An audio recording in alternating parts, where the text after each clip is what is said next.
তোমার স্ত্রী?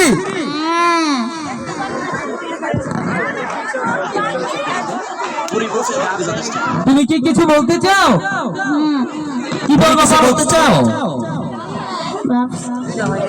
ও বুড়ি, ও বুড়ি, ও বুড়া। প্রথম থেকে যা কথাটা বলছিলাম ওটা বলি। হ্যাঁ বলো। ভাবছিলাম বাকি বয়সটা নাতি নাতনি নিয়েই থাকবো, তা কি আর কপালে সইল? বৌমার ছেলে মেয়ে ঘর থেকে বের করে দিল, তাই ভিক্ষা করি।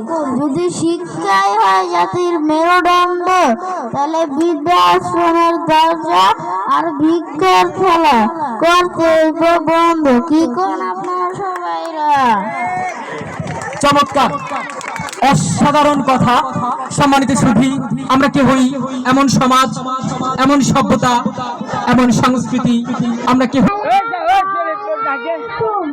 আমার নাম নীমা, আমি প্লে শ্রেণীতে পড়ি। আমি একটি কবিতা বলবো।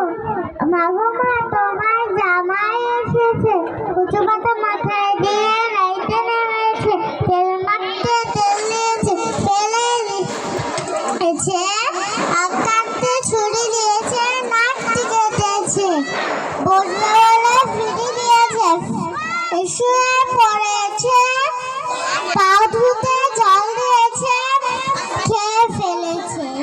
ধন্যবাদ ছোট্ট বন্ধু। তোমার নাম কি?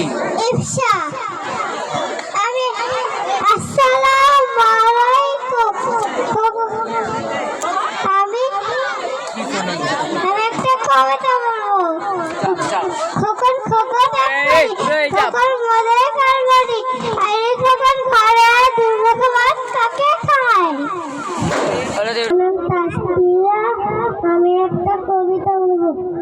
ওই দেখা ফুল ফুটেছে কদম তলায়, কে হাতি নাচছে, ঘোড়া নাচছে, সোনা মনির বে। আবৃত্তি করছেন আব্দুর রহিম। আব্দুর রহিম। আমি কি কবিতা বলবো? আমি বলছি ওই দেখা যায় তার, ওই দেখা যায় তার, ওই আমাদের গা, ওই খেলেছে বাস করে কানা বুগিটা। ও বুগি কি খায়? কি তাই তো বাচ্চা কি